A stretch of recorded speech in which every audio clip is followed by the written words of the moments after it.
जय हिंद बच्चों। आज मैं आपके सामने मारे गए गुलफाम उर्फ तीसरी कसम कहानी से संबंधित प्रश्नों को लेके आई हूँ। तो आइए आरंभ करते हैं। मारे गए गुलफाम उर्फ तीसरी कसम कहानी के लेखक कौन है? फणीश्वर नाथ रेणु। इस कहानी के नायक का क्या नाम है? हीरामन। और इसी के इर्द गिर्द संपूर्ण कहानी घूमती है। हीरामन की आयु कितनी है? 40 वर्ष। हीरामन क्या कार्य करता है? वह बैलगाड़ी चलाता है, गाड़ीवान है, और वही उसकी जीविका अर्जन का मुख्य स्रोत है। वह कितने वर्षों से बैलगाड़ी चला रहा है? लगभग 20 वर्षों से वह गाड़ी चला रहा है। हीरामन ने पहली कसम क्या खाई थी कि चोर बाजारी का माल वह कभी भी अपनी बैलगाड़ी में नहीं लादेगा।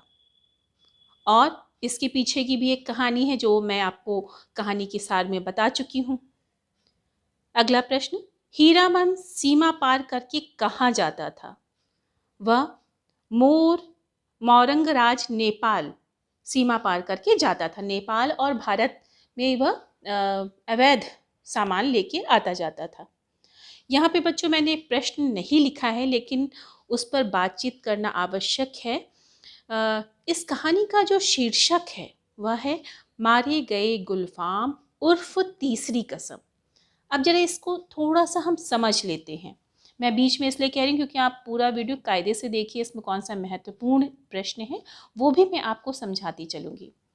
गुलफाम शब्द में गुल का अर्थ होता है पुष्प या फूल। ठीक, गुलफाम का मतलब होता है फूल के समान कोमल या फूल के समान सुंदर या फूल के समान कोमल हृदय वाला। गुलफाम एक फारसी शब्द है। इसका एक अन्य अर्थ होता है माशूक। तो अब आपको कहानी का अर्थ समझ में आ गया होगा।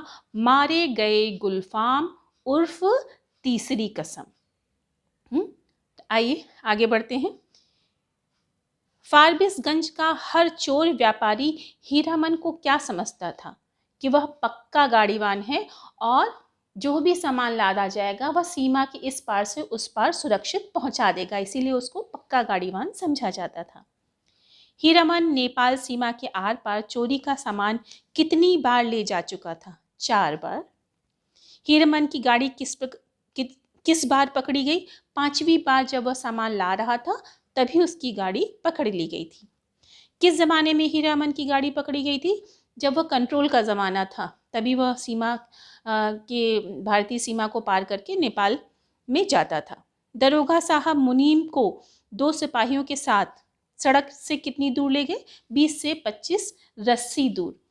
बच्चों, मारे गए गुलफाम उर्फ तीसरी कहानी जो है ये एक आंचलिक कहानी है।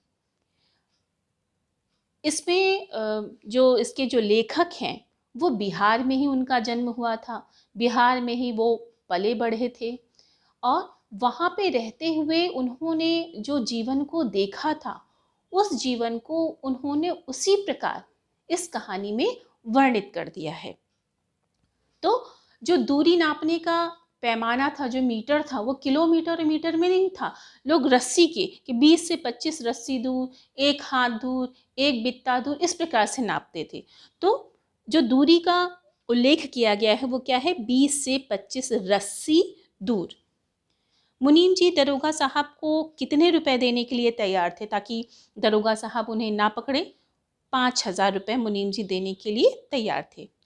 घर पहुंचकर हीरामन कितने दिन तक सोता रहा? क्योंकि वह बच के आ गया था, अपने बैलों को भी साथ में लेके आ गया था, तो थक गया था। वो 2 दिन तक सोता ही रहा था। हीरामन ने दूसरी कसम क्या खाई थी? यह कि अपनी गाड़ी में कभी भी वह बांस नहीं लादेगा, क्योंकि बांस लादने के कारण उसकी गाड़ी से एक दुर्घटना हो गई थी, इसीलिए उसने दूसरी कसम खाई थी कि वह कभी भी बांस अपनी गाड़ी में नहीं ढोएगा। हीरामन की गाड़ी में लदा बांस कितना आगे और पीछे निकला था जिसके कारण दुर्घटना हो गई थी? 4 हाथ आगे निकला था और 4 हाथ पीछे की ओर। देखिए फिर से नापने का जो तरीका है, वह पैमाना वो हाथों पे आ गया, 4 हाथ आगे और 4 हाथ पीछे। हीरामन की गाड़ी का बांस कहाँ पे फंस गया था?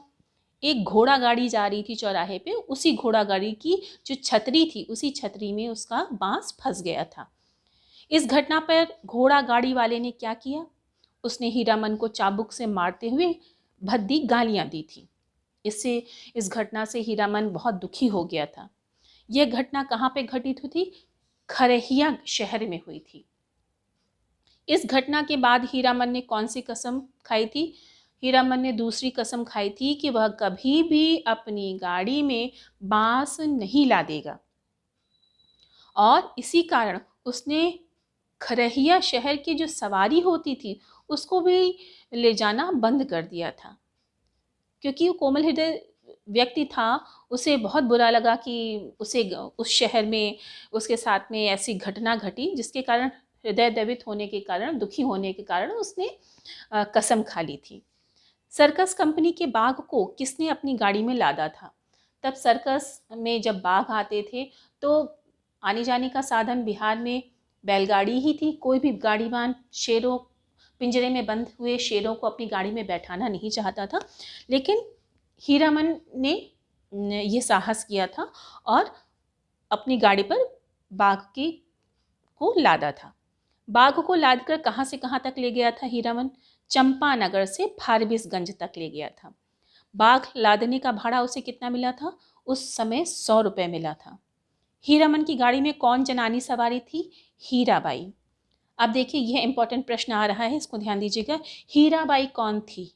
मथुरा मोहन नौटंकी कंपनी में लैला का अभिनय करती थी।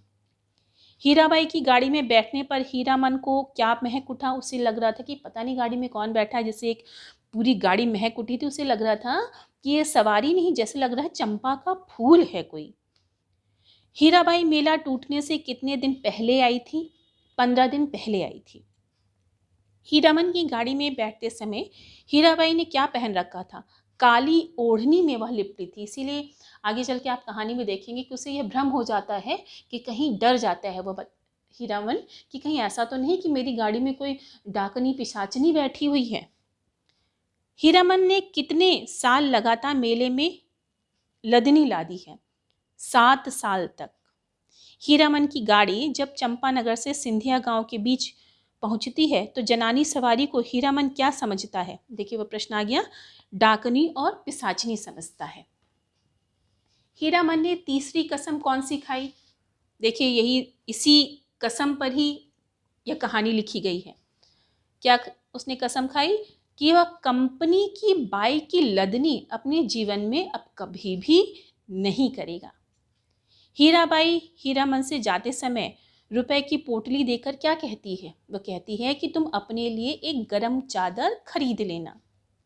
जाते समय हीराबाई ने हीरामन को कहाँ आने के लिए कहा? कि मैं जा रही हूँ, अब हम लोग वहीं पे मिलेंगे। वह स्थान कौन सा था? बनैली मेला। हीरामन के दोस्तों का क्या नाम था? गुलमोहर, पलटदास, लहसुनवा और धुन्नीराम। तीसरी कसम किस प्रकार की कहानी? ये महत्वपूर्ण प्रश्न है बच्चों, ये आ सकता है एग्जाम में कि ये कैसी कहानी है? आंचलिक कहानी। अब यहाँ पे जरा समझ लीजिए आंचलिक क्या होता है। आपने अपनी माताओं को या दादी को साड़ी पहने देखा होगा। साड़ी का जो पल्लू होता है, आंचल होता है, उस आंचल में बहुत सारी डिज़ाइन बनी होती है और पूरी साड़ी की सबसे अधिक सुंदर भाग वही होता है।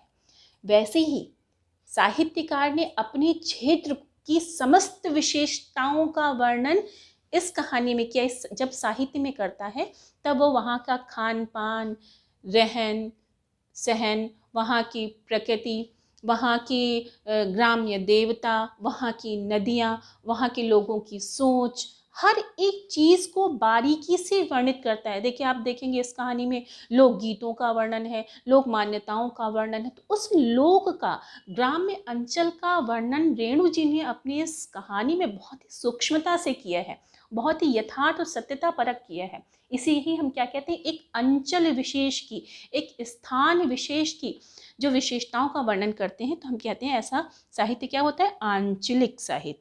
और रेणु जी आंचलिक साहित्यकार माने जाते हैं। इन्होंने कई उपन्यास लिखे हैं, कई इनके कहानी संग्रह हैं। इस कहानी में मेला किस जिले में लगा है? फारबिसगंज में। बच्चों देखिए, ये संपूर्ण जो कहानी है वो बिहार के फारबिसगंज में घटित हो रही घटना पर ही लिखी गई है। तो इस कहानी का जो परिवेश है वो क्या है? बिहार। इस कहानी में एक गीत आता है, लाली लाली डुलिया में लाली रे दुल्हनिया। जब वो बैलगाड़ी में हीराबाई को लेके जा रहा होता है तो गांव के कुछ बच्चे जो हैं वो इस लोकगीत को गाते हैं। वो गांव कौन सा था? तेगछिया। और वहाँ से फिर हीरामन कहता है हीराबाई से कि लौटते समय इन बच्चों के लिए गुड़ लेके आए, गुड़ के लड्डू लेते आइएगा, क्योंकि इतना प्यारा गाना गा रहे हैं तो इनको हम लोग खिलाएंगे। एक और गाना गाता है जो खड़ी बोली में जब गाता है हीरामन, वो कौन सा गाना है? सजन रे झूठ मत बोलो, खुदा के पास जाना है, नहीं हाथी नहीं घोड़ा नहीं गाड़ी, वहाँ पैदल ही जाना है। ये गीत कौन गा रहा होता है? हीरामन। जब ये गीत हीराबाई सुनती है तो वो कहती है कि क्या तुम्हारी अपनी भाषा में कोई गाना है? तब वह एक घटना प्रधान लोकगीत सुनाता है हीराबाई को। तो प्रश्न क्या है? हीराबाई के कहने पर हीरामन कौन सा लोकगीत सुनाता है? महुआ घटवारिन का। ये प्रश्न भी महत्वपूर्ण हो सकता है, पूछा जा सकता है। महुआ घटवारिन की एक कथा मैं आपको सुना देती हूँ। इस लोकगीत में जिस घटना का उल्लेख हुआ है, बताया जाता है कि महुआ नाम की एक लड़की थी जिसके बचपन में ही माँ की मृत्यु हो जाती है, पिता शराब पीता रहता है, तो उसकी सौतेली माँ जो है उसे बहुत कष्ट देती है। धीरे धीरे महुआ बड़ी होती है और 16 वर्ष की जब हो जाती है तो उसकी माँ जो है उससे बहुत कार्य कराती है। एक दिन आधी रात में जब पानी बहुत ही तेज़ी से आसमान में चढ़ रहा था, उसने अपने घर के दरवाजे बंद कर लिए और महुआ को घर से बाहर निकाल दिया। उसने एक व्यापारी के हाथों महुआ को बेच दिया। महुआ को बाल पकड़कर वह व्यापारी अपनी नाव में बैठा के ले जाता है तो उसके जो नौकर होते हैं उसको बहुत धमकाते हैं, डराते धमकाते हैं ताकि वह महुआ डर जाए। तभी महुआ जब भोर का समय होने वाला होता है, महुआ साहस करके नदी में कूद जाती है। अपने प्राणों की रक्षा करने के लिए, अपने को उस विकट समस्या से बचाने के लिए वह नदी में कूद जाती है। उस व्यापारी के एक नौकर, जो नौकर था, वह महुआ को देखकर आकर्षित हो जाता है। जैसे ही महुआ कूदती उसके पीछे पीछे वह भी कूद जाता है ताकि वह महुआ को बचा सके। लेकिन महुआ जो थी तैरने में बड़ी चपल थी, वह बच जाती है। तो इसी पूरी घटना को लोकगीत में वर्णित किया गया है। तो यही कहानी है महुआ घटवारिन की जो लोकगीत में वर्णित की गई है। हीरामन का प्रिय गीत कौन सा था? यही महुआ घटवारिन वाला जो गीत है वह उसका सबसे प्रिय गीत था। वो बार बार इस गाने को गाता रहता था। बच्चों, एक और महत्वपूर्ण चीज़ है कि यह जो कहानी लिखी थी रेणु जी ने, उस पर फिल्म बनी थी। राज कपूर को ये कहानी बहुत पसंद आई थी तो निर्माता शैलेंद्र ने इस पर एक फिल्म बनाई थी। उस फिल्म का नाम था तीसरी कसम। इस फिल्म के नायक और नायिका कौन थे? राज कपूर इस फिल्म में हीरामन का रोल करते हैं और वहीदा रहमान हीराबाई का रोल करती हैं।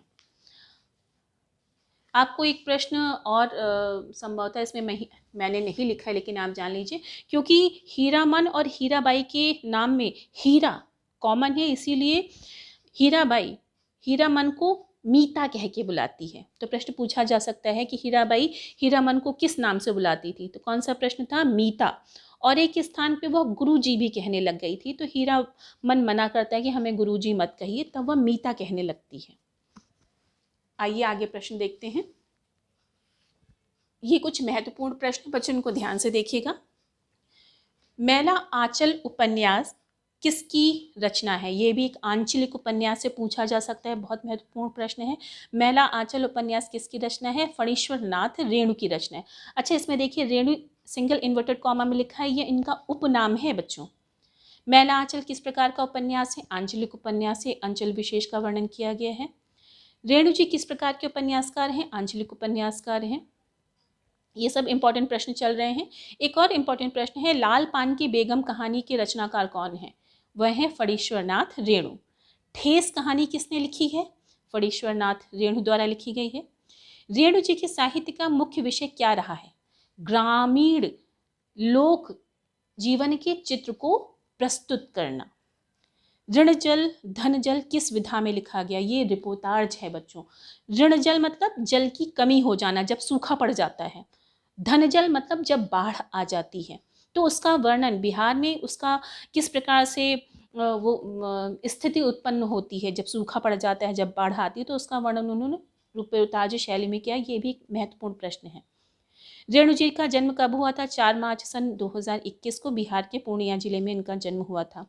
रेणु जी की प्रारंभिक शिक्षा कहाँ हुई थी? फारबिसगंज में हुई थी, और इसीलिए उन्होंने उस फारबिसगंज को अपनी इस कहानी में के केंद्र में रखा है। नेपाल मुक्ति आंदोलन में भी इन्होंने अपनी सक्रिय भूमिका निभाई थी, और इसी के साथ ही साथ भारत छोड़ो आंदोलन में भी इनकी सक्रिय भूमिका इन्होंने निभाई थी। अब देखिए, इनके उपन्यासों के बारे में पूछा जा सकता है, तो सबसे पहला जो इनका उपन्यास, प्रमुख उपन्यास पूछा जाएगा, मैला आंचल किसका लिखा गया है? तो रेणु जी का लिखा गया। उसके बाद महत्वपूर्ण उपन्यास है परती परिकथा, किसका लिखा गया है? यह 1957 में रेणु जी द्वारा लिखा गया था। जुलूस 1960 में, कितने चौराहे 1966 में, दीर्घतपा 1959 में, और पलटू बाबू रोड 1966 में लिखा गया था। तो आशा करती हूँ आप ये वीडियो आपके लिए महत्वपूर्ण साबित हुआ होगा, और आपके इम्तिहान में ये प्रश्न आपको सहायता प्रदान करेंगे। इसी के साथ ये वीडियो समाप्त करती हूँ। बहुत बहुत धन्यवाद।